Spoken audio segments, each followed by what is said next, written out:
il professor Horst Urbach, che conosceva anche il professor Savoiardo e che quindi è ancora più emozionante per me la sua presentazione. Thank you very much. It's your time. Thank you for the kind introduction. It was in fact Mario Savoiardo who brought me to the topic of hypertension. I can't explain it in a few words, so I just start with my presentation. These are my conflicts of interest, and this is the agenda for today.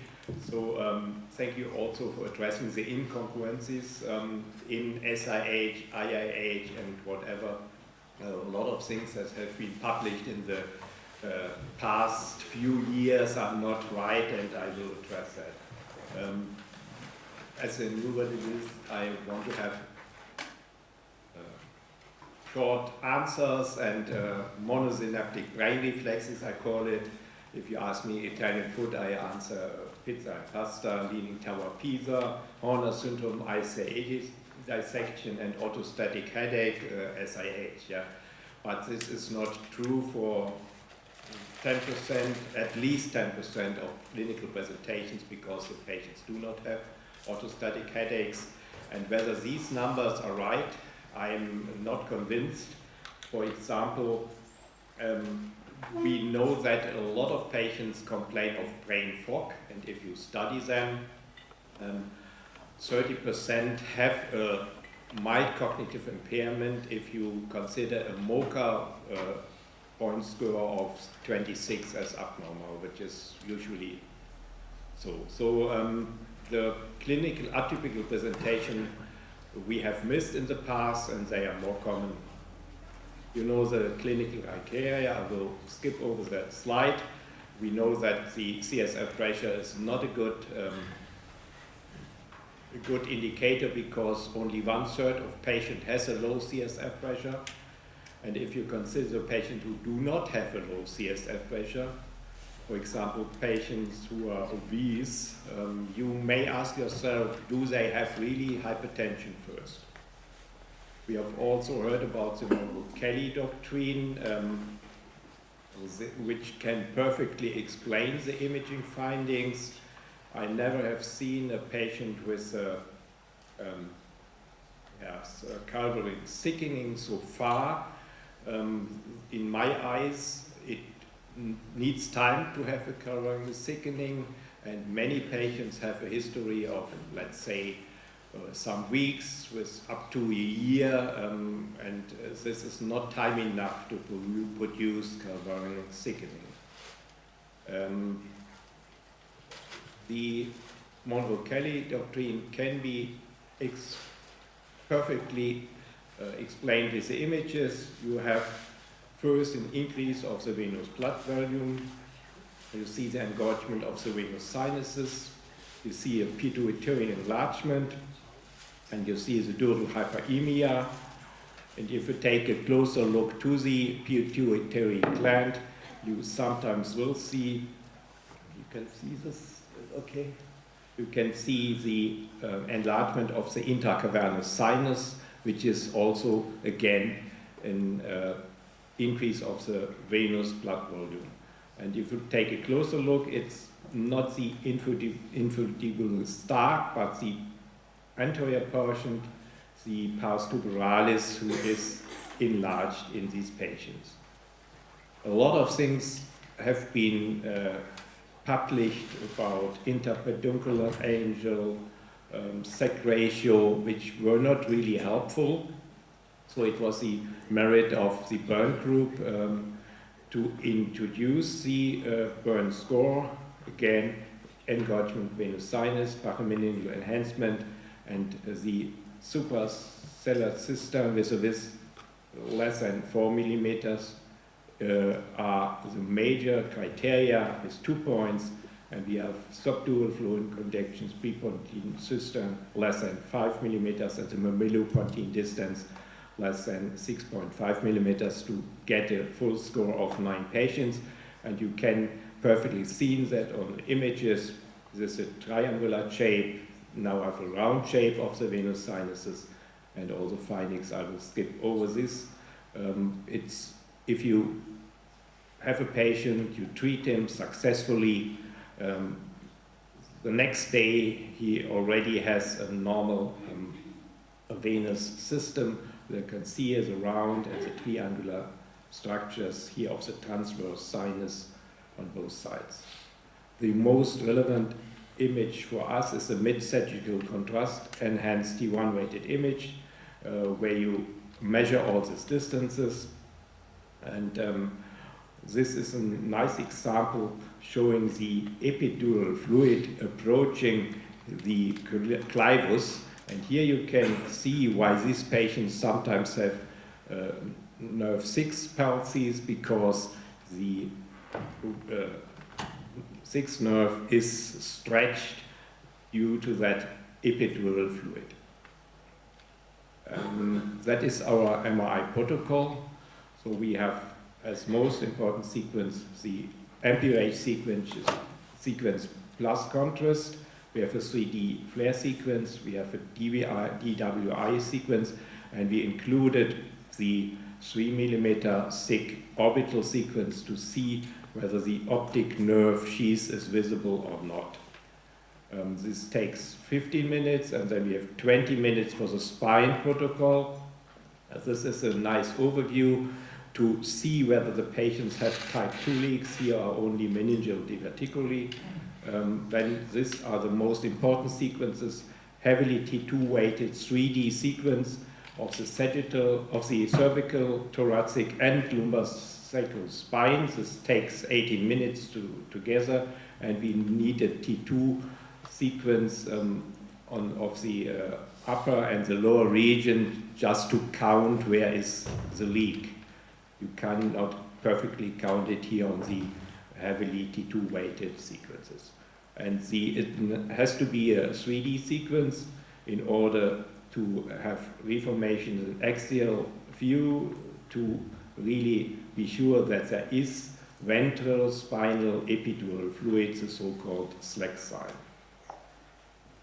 Just some images. So we have the suprasellar systems, measure it here on the mid-sagittal view, the mabinopontine distance. We measure here the prepontine distance. We have the enlargement of the transverse sinus, which has now a round character. We have the subdural fluid and the dural enhancement here. Subdural fluid on flare and pachymeningeal enhancement on the contrast enhanced T1 weighted images. So together this gives 9 points, and this is the terminology we use. So the patient is head positive if he has more than 5 points, and he is slack positive if there is spinal longitudinal extradural collection, and you need for that the 3D T2 weighted sequence. And if the patient has MRI head and spine, is either head positive or slack positive, this means he has a type 1 or type 2 leak.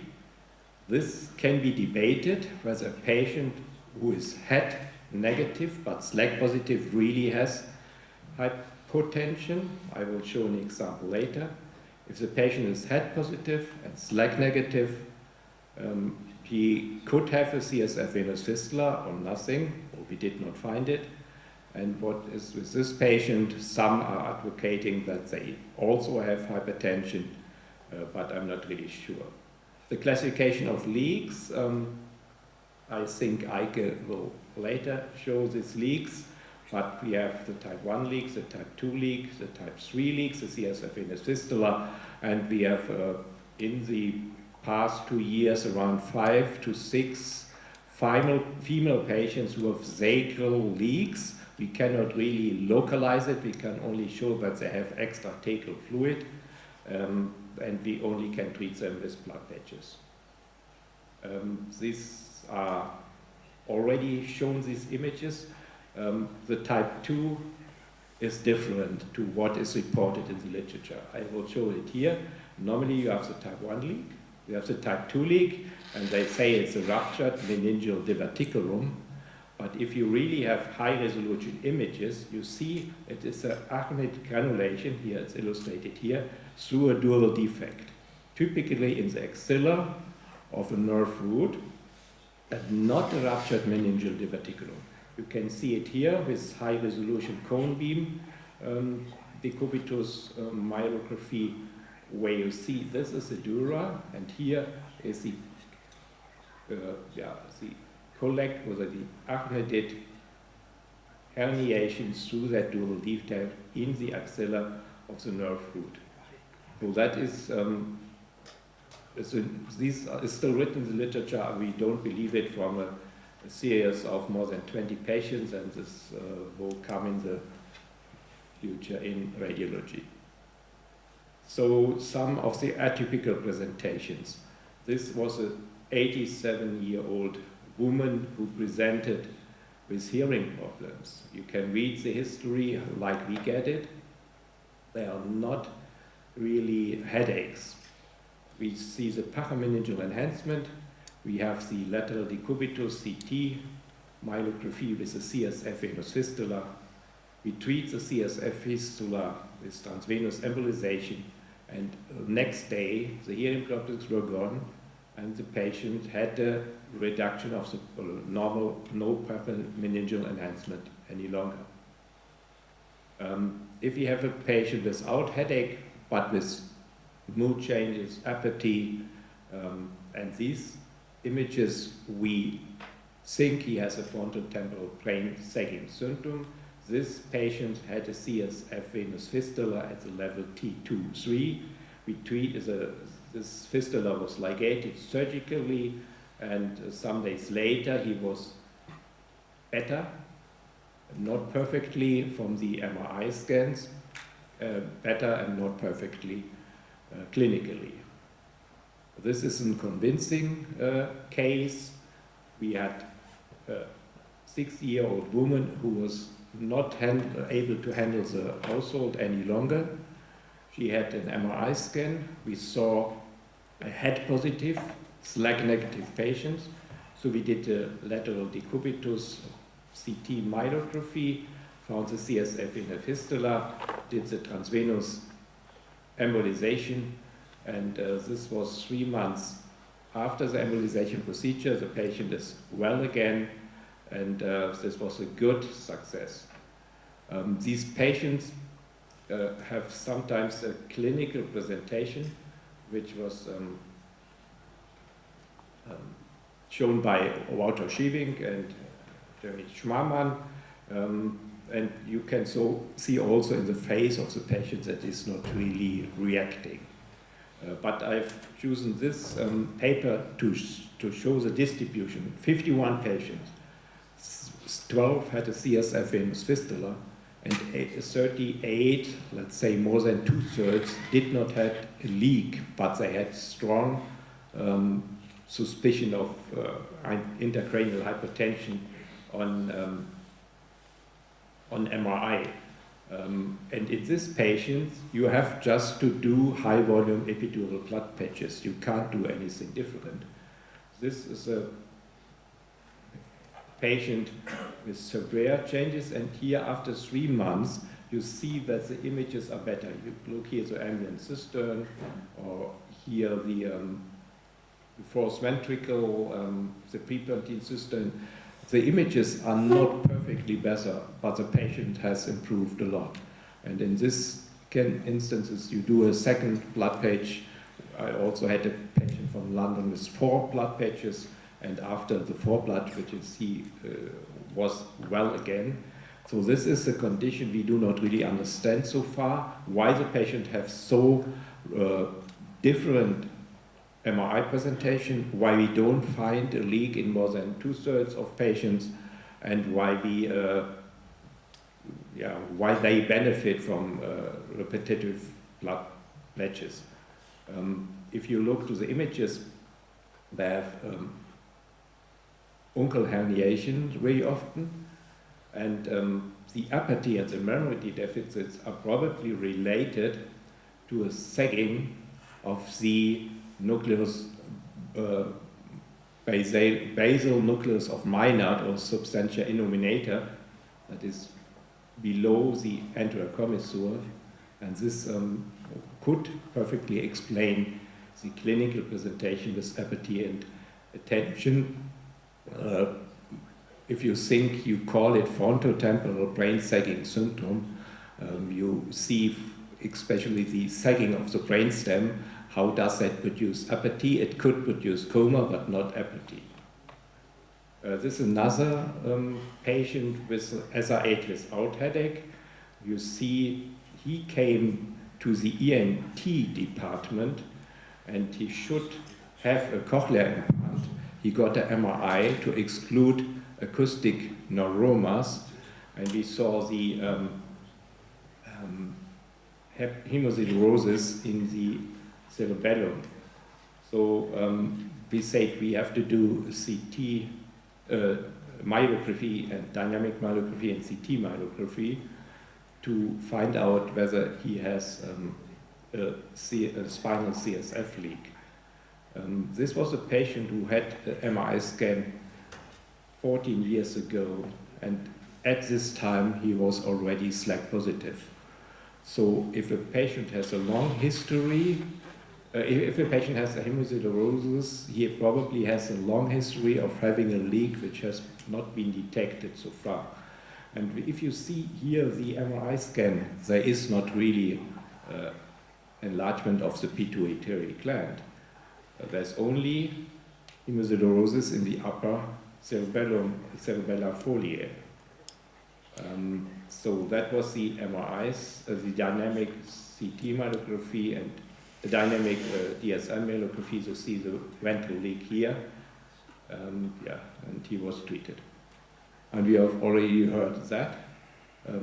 If there is a ventral spinal leak with a large volume of ventral epidural fluid, it may compress the cervical cord and produce bibrachial amyotrophy. But this is not really a problem. If you have a patient, you do a MRI scan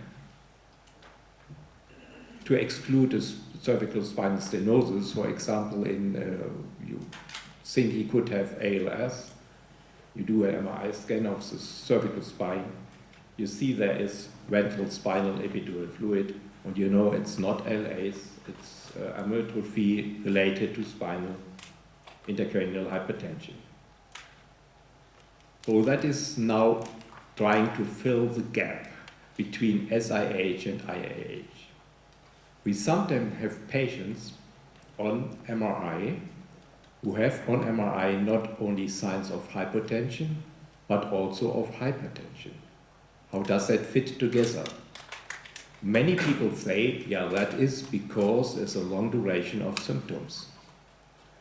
I say some of these cases have IIH first. This is an example just by chance.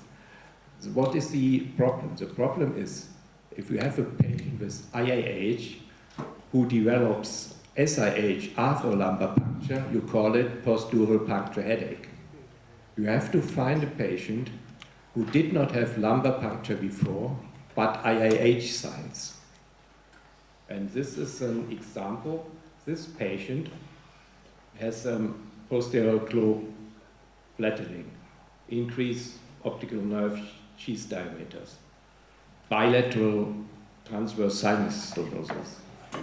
This was a study patient because the patient was obese, a young woman, and it is IIH was not diagnosed at this point of time. Then she came with orthostatic headaches. We did the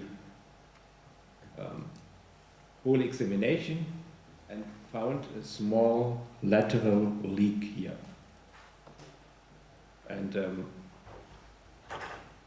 she was treated, the leak was clipped, and after 3 months she had even more severe signs of intracranial hypertension. So the traditional way is, many would say that is rebound intracranial hypertension, but this is a case with hypertension first, then the hypertension was solved by popping the balloon, and then she developed hypertension again. Another example, she had lumbar puncture. So people would say, okay, this is not SIH, this is post-dural puncture headaches. But the woman again, high BMI, papillar edema, she was treated, hypertension, lumbar puncture, hypertension, and a type 2 leak, which is probably just a consequence of the high hypertension first. This is a lady who presented with a burn score of 9, full imaging findings of hypertension. She had a CSF venous fistula, and she was treated by surgical ligation, and she developed severe signs of hypertension, which was called rebound intracranial hypertension. But if you look to the patient, again a high BMI, and symptoms of the not really typically related to hypertension. We know that at least 7% of patients who have migraine have indeed idiopathic intracranial hypertension.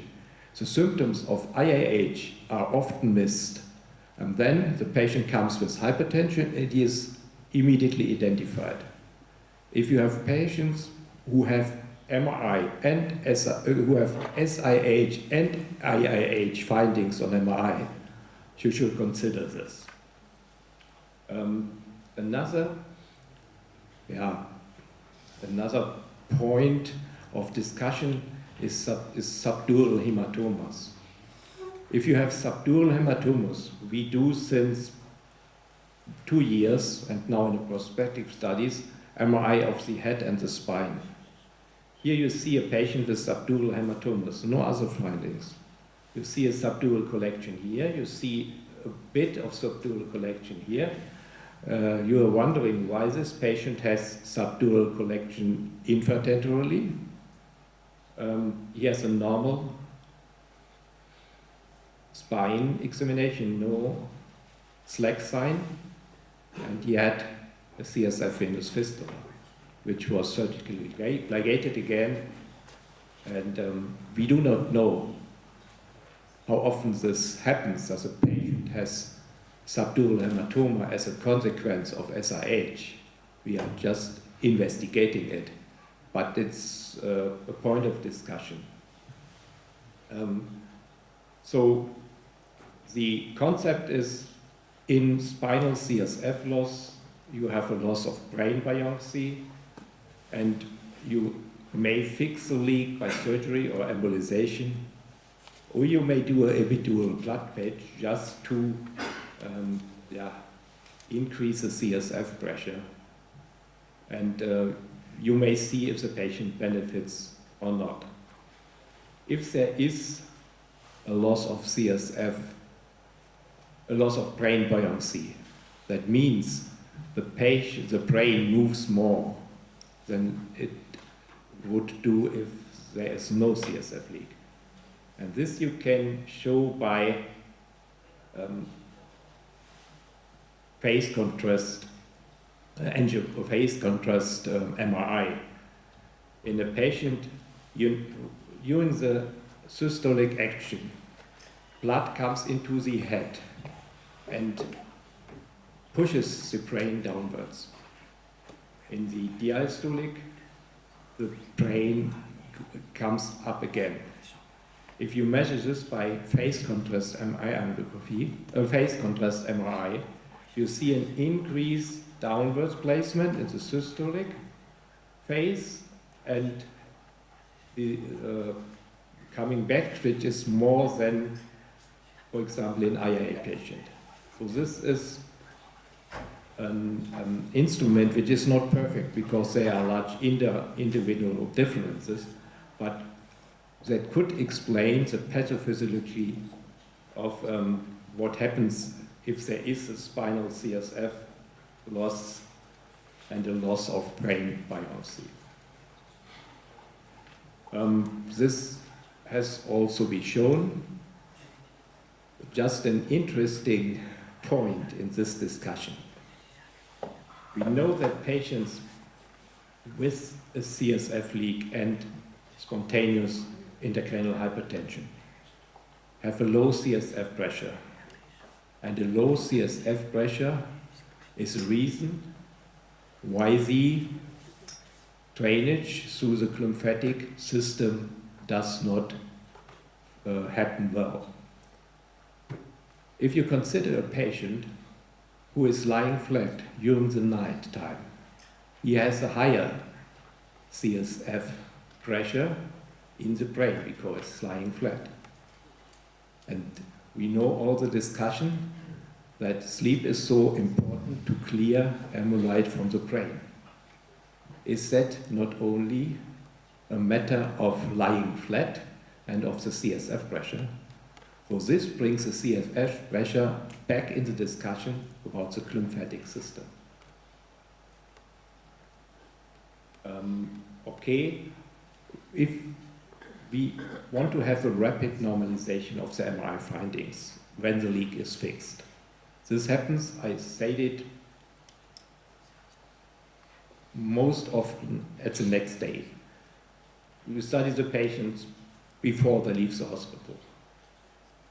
And if you find a patient who has not improved, like in this patient with a CSF venous fistula and with a CT guide or fibrin glue guided patch, he did not improve.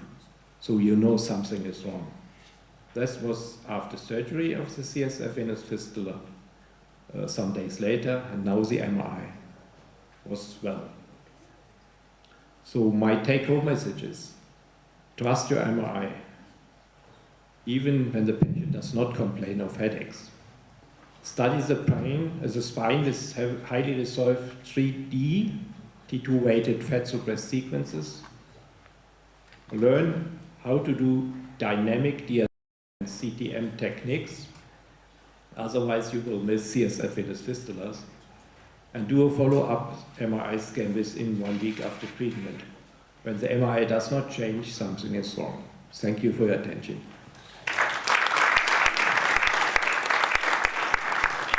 Thank you very much.